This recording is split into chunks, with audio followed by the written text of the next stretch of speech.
Go. All right. I'd like to welcome everyone to the class today. Thank you for being here.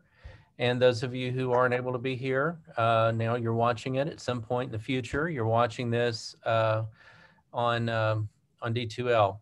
It'll be recorded. I'm really happy today to welcome our speaker, Laura Clippard. We were originally going to go with a pre-recorded talk on fellowships and scholarships, but as you can imagine, the world of fellowships and scholarships changes every year, and especially this year when so much is uncertain. So I'm really happy that Ms. Clippard is able to be here with us today and to talk to you directly and give you the opportunity to answer questions. Just a couple of things. I think if you don't know Laura Clippard by now, she's someone you need to get to know.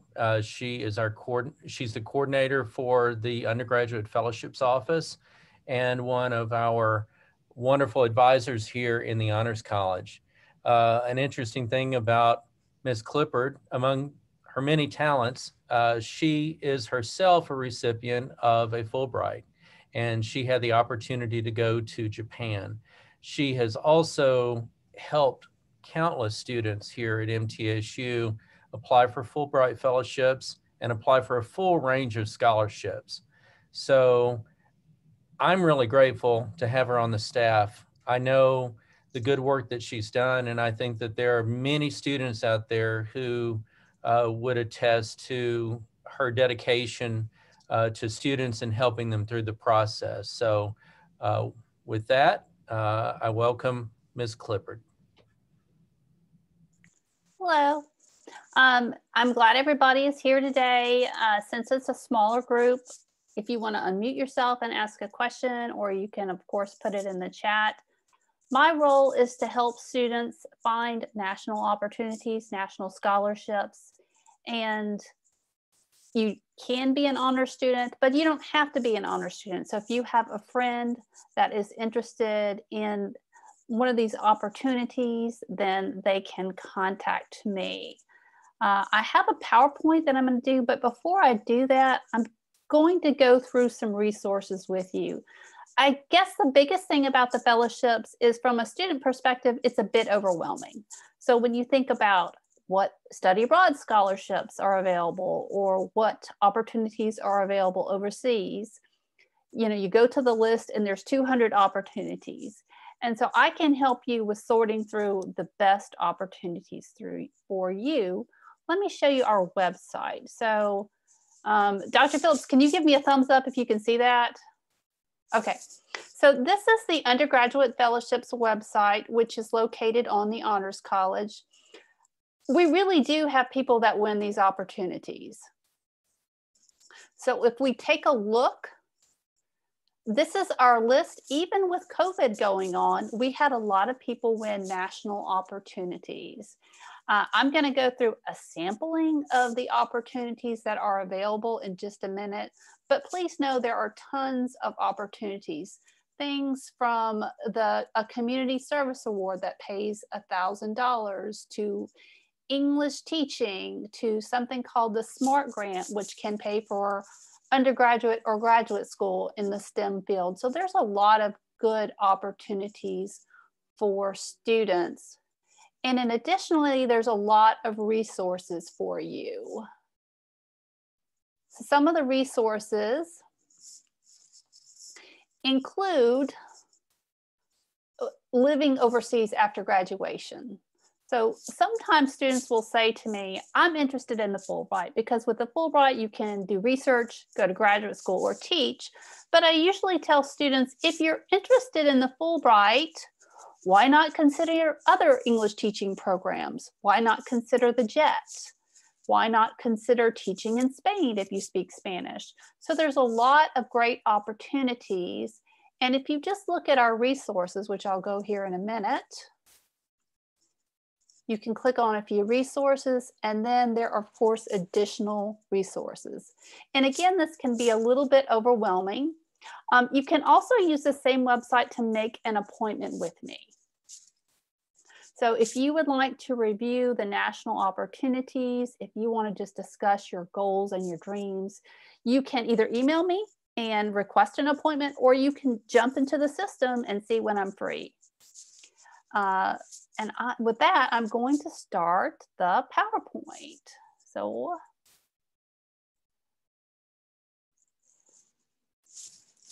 all right, I'm going to back up. So the first thing you should know is this is my contact information. You can email me, you can call me. Can everybody see that? Okay, I want to make sure before I just start talking, you're seeing what I'm seeing. The goal of the Undergraduate Fellowship Office is just to help students understand the opportunities that are available to them. Sometimes when a student comes into my office, I'll say, this was a great meeting. We have, 1, 2, 4 opportunities. Sometimes when a student comes in, we may not find an opportunity, but I'll keep their resume and I'll keep their CV on file in case I do find something later. Usually there's a few steps involved with fellowships. When a student comes in, it's really helpful if they can talk about their leadership. Students can keep a CV, students can keep a resume, they can keep it in a folder, but they want to keep track of their leadership roles. Not that they're just a member of an organization, but specifically what they have done within that organization for their professional development. And of course, they want to keep up their grades. And again, leadership is really about making a difference. And it's going to look very different depending on your field. So if you're in English, for example, maybe you're part of collage, or maybe you're a part of an English honor society, or you're involved with the Poe Society or something like that. But in the STEM field, it's going to look a little bit different. So you want to make sure that you pursue things that you really care about. I will occasionally have a student who will say, what can I do in the next 6 weeks to make myself look better on paper? Well, that's the wrong question. The question is, what do you care about? What is meaningful to you? What would you like to do, whether it looks good or not? And additionally to that, some of the fellowships have GPA requirements. I don't make the rules. But for example, if you wanted to apply for the Rhodes, which is going to Oxford University, you have to have a 3.75. Some scholarships don't have a GPA. For example, Fulbright is more flexible.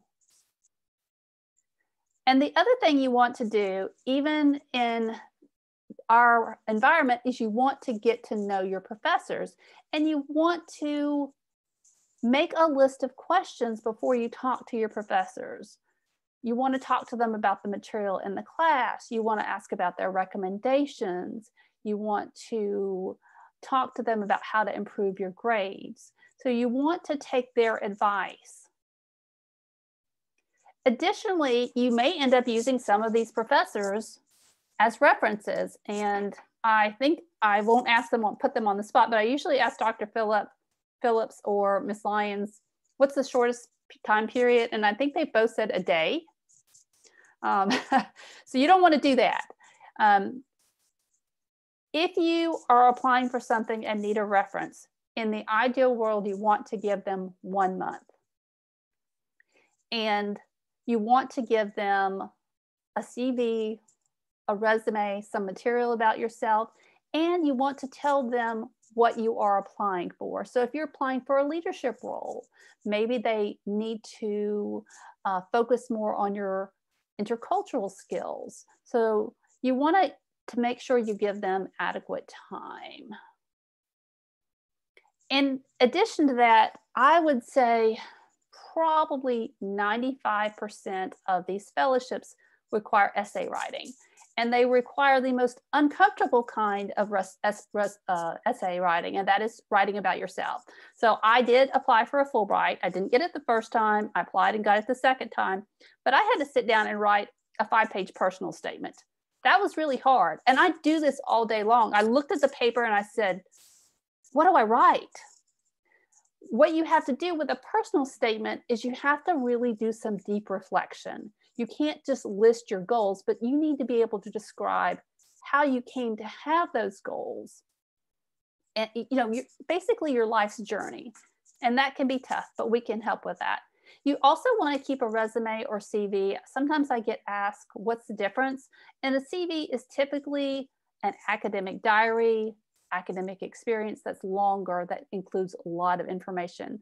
I also tell students you want to use the MTSU resources. For example, the MTSU Career Development Center has advisors there to help you with your resume. They also have a resume drop. They have resources for you. So when you are looking for opportunities, ask your faculty, ask the honors folks, but you also want to use some of the formal resources like the Career Development Center and the Writing Center. So applying for fellowships, the biggest thing that usually surprises students is it's time consuming. So you're going to class, going to work, maybe you have friends or families that you're either seeing in person or remotely, and then you put a fellowship application on top of that. That can be very time consuming. But there are some benefits in applying. Beyond winning, which we do have winners, you also get a chance to reflect and focus on your goals. And if you have to do this process again, you're better prepared. We do have students win every single year. We have a diverse range of students. The Udall Scholarship is an environmental scholarship. We have STEM winners. We have students who win funding for study abroad. So it really does happen. I try to make it a good process for students, meaning that whether you win or whether you don't win, that you learn something about yourself. Also, I would encourage students to learn more about internships. And I usually get asked, where can I find internships? You want to search all kinds of places. You want to ask advisors, faculty, and you also, sometimes it helps to have a campus job. So students will also ask me about employment at MTSU. Tutoring jobs are a wonderful opportunity to build your communication skills. And again, there is the MTSU Career Development Center. So I think at this point, I think I'm going to pause. I may even stop the slideshow and just see if there's any questions before I get into the different types of opportunities. So I'll check the chat, but you can also unmute yourself. Anybody have a question? Okay.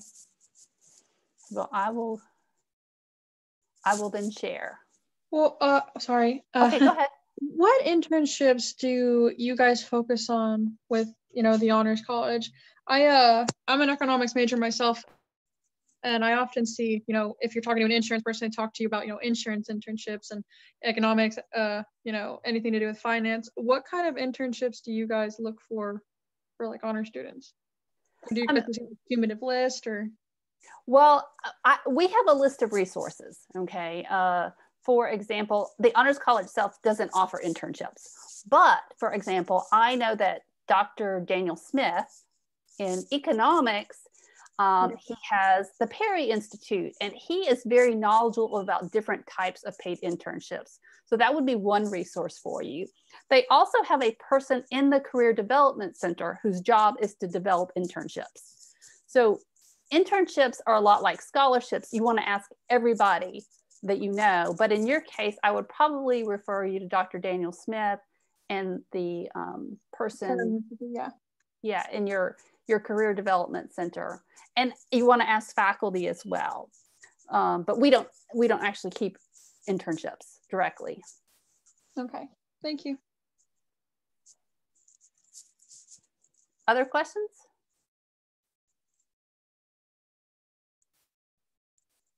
Okay, I think I'm going to share again then. So can you all see this? Hold on, let me. Yes, ma'am, we can see it. That's better. Okay. So what I'm going to do here is just go through a sample. I think over the years, I've done this PowerPoint, And I could almost just read lists of different opportunities off for you, but you can do internet searches or you can contact me. So I'm just going to go through a sample.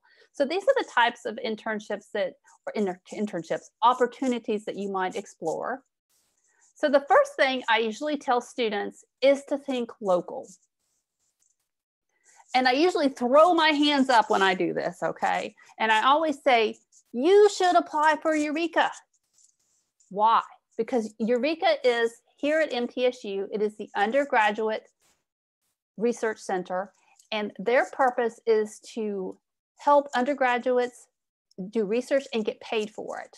They have grants ranging from $500 to $3,500. If you have zero experience, that's okay. That's why you're applying for a grant.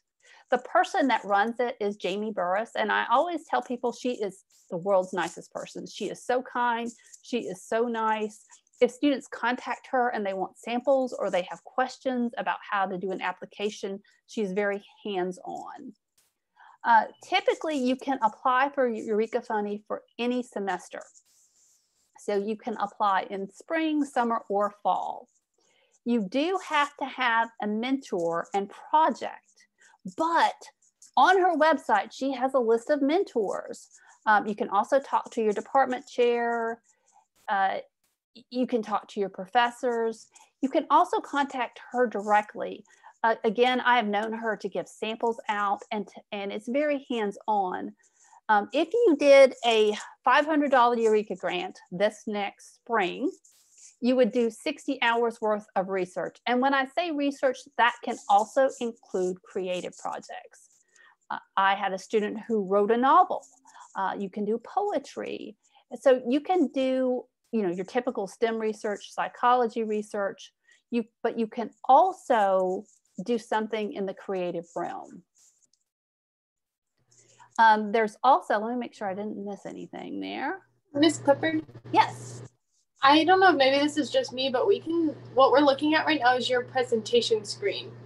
Not your, not the normal viewing screen. Okay. Let me try to fix that.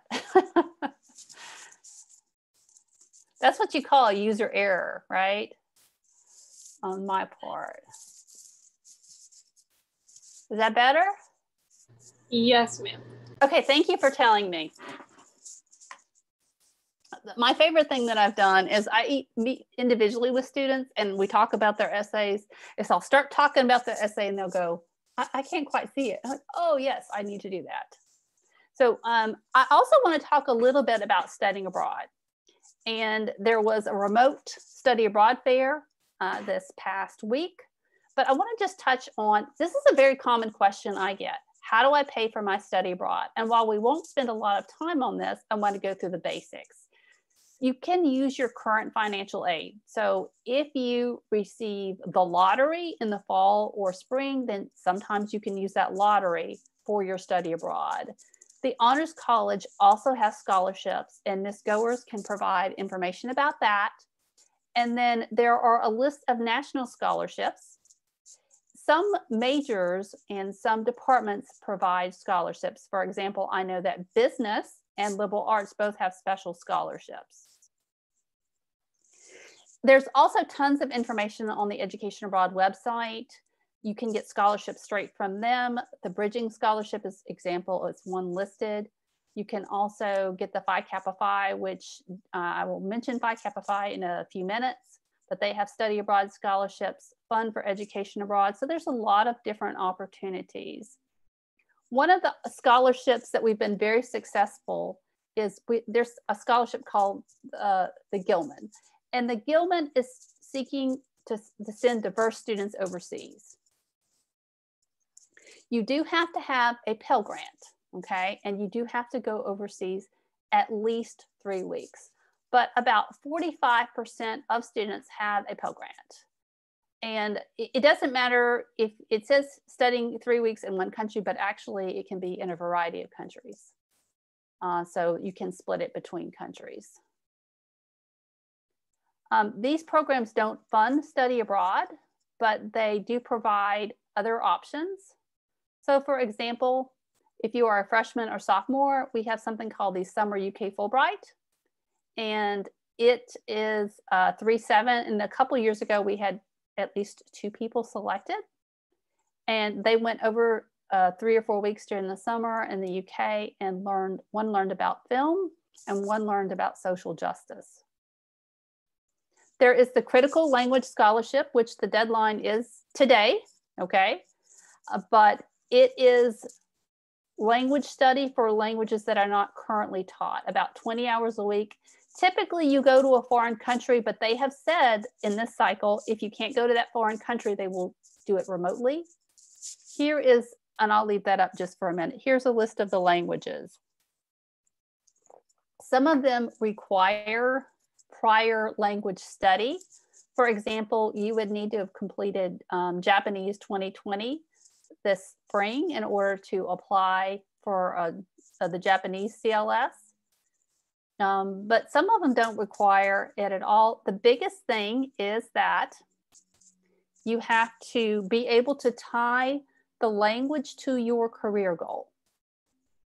So your career goal might be to make music, and maybe you want to learn Hindi because you want to work in Bollywood and create musicals. So it's very open in terms of your major. The application, as you can see, is due tomorrow. I said today, but it's due tomorrow. You can only apply for one type of language and usually have to write some essays and have one recommendation. And the Fulbright is frankly my favorite program. So the Fulbright's purpose is mutual understanding and world peace. You can apply as a junior. You can also apply as a graduate student, or you can graduate from MTSU and come back and apply several years later. But you can teach English as an assistant, do research, or go to graduate school overseas. And they pay all your expenses. They have health care. Sometimes you can bring people with you. For example, sometimes you can bring husbands, wives, or children with you. And there's other benefits that go along with it. For Fulbright, there's creative Fulbrights, there's graduate school Fulbrights, research Fulbrights under one broad category, and then there's teaching Fulbrights in the other. So usually what I ask students is do you have a strong GPA? Now that being said, Fulbright is a program that does not require a certain GPA. The country that is the most popular is the UK. And so I usually tell students you probably want a 4.0, but if you want to go to a country that is less popular, then a lower GPA is probably fine. They are looking for students that are interested in other cultures and open-minded and able to be independent. There's also a lot of teaching positions overseas. So for example, if you know you want to do English teaching, don't just apply for Fulbright, apply for JET. Apply to teach in Spain or France or another country. And then let me just, I guess, I would be helpful to know if there's a lot of STEM people in the room. So if you are a STEM major, will you just say, I am a STEM major in the text box really quick? Because that would, hold on.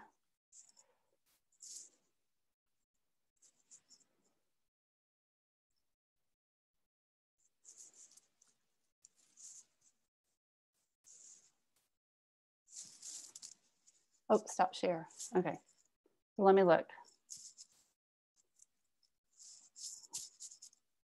So let me see. Okay, so there's at least one STEM major. Okay, I don't want to go through all of this if nobody was a STEM major, but of course it's being recorded. So let me go back and share again. Hold on.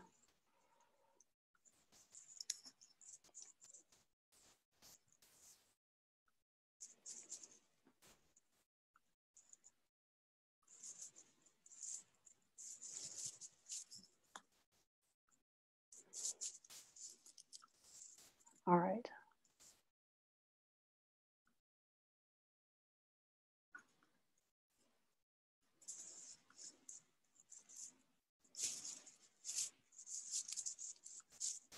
Okay.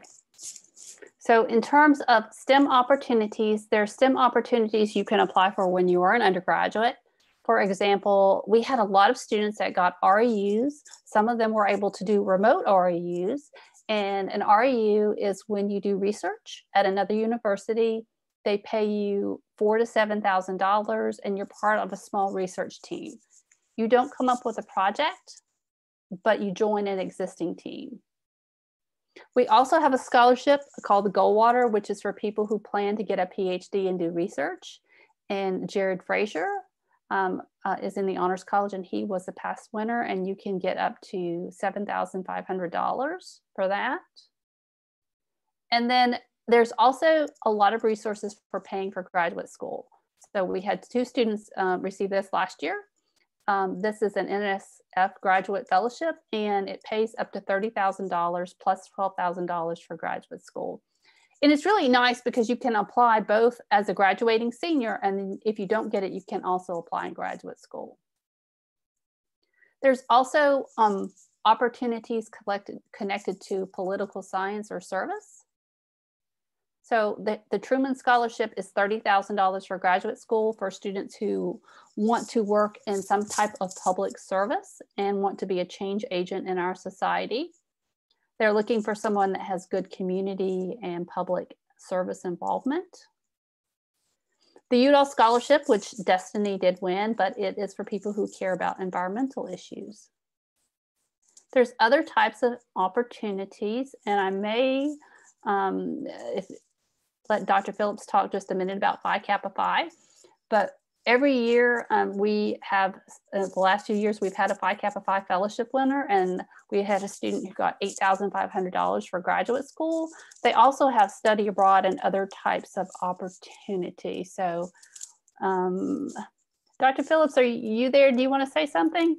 Yeah, well, you've said it very well in a nutshell. I will say that our students at MTSU have been very successful in winning various Phi Kappa Phi fellowships and scholarships. And I would say just about every year, maybe all but one year in the past 10 years, we've had at least one Phi Kappa Phi fellowship or scholarship winner. The awards have gone up recently, and those are reflected here in this slide. But as you can see, you know, there are 50 fellowships of $8,500. There are some at 20,000, and then there's one at 30. I think there are 2 at 35,000, which is very competitive with the other major scholarships. So that's what Phi Kappa Phi does. Phi Kappa Phi provides high quality scholarships and fellowships to people. The motto of the society is "Let the love of learning rule humanity." And anyway, it's a great organization. If you get invited to be initiated into Phi Kappa Phi, I'd strongly recommend that you do it, because it's our most prestigious all-disciplinary honor society at the university, and you have opportunities to apply for these scholarships. And these are not scholarships that other people are winning. They're scholarships that our students are winning, and we've been very successful with. And you know, thanks again to Laura Clippard for helping our students go through that process. I'd like to say my daughter won $1,000 to study abroad, and then a couple months ago she won $500 for the Love of Learning Fellowship. So it's a good organization. The Honors College also endorses in the ODK Honor Society. So Susan, do you want to say anything about ODK? I don't want to catch you off guard. No, I'm sitting here. The ODK applications will open in March, and I will, if you're a member of ODK, then you will get an email from me stating now is the time to apply. And if you have questions or would like help with that, I can do that, and we'll see if we can get some money for some students. And before the pandemic, ODK was very active working in the assisted living world, but of course not anymore. But maybe that will change again. Hopefully. Yeah. In terms of other opportunities. I always try to talk to students when we come in and we have a session. What are your dreams? What are your goals? What are you seeking? But I try to make the process valuable. So I'm going to ask you to think about what your strengths are, why you developed your interest. And even if you don't win something, I want it to be something that you walk away feeling really good about. I always say that life is a destination, not a journey. I don't have it, but I saw there was a professor who was keeping a failure resume, CV. So I think part of the process is being willing to apply for things, even if it's not a 100% guarantee. Again, I was very fortunate to get a 2-week Fulbright, but I got it on the second try. So what do we do to help? So we have a list of different opportunities. Some of this is on the website. If you apply for something, we can help you with your essays and materials. If you get an interview, we can help you prepare for that. Jeffrey, my GA, is very active on social media, so you can also follow us on the MTSU UFO page, our Instagram, or our Twitter account. So I would encourage you to do that as well. And then, of course, you can contact me. You can make an appointment through the system, or you can just email me about your questions.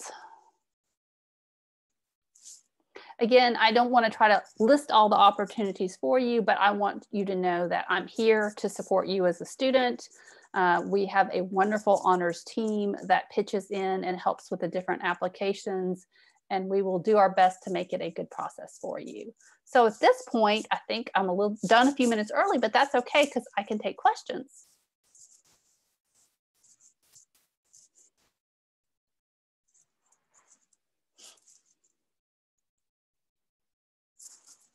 Does anybody have a question?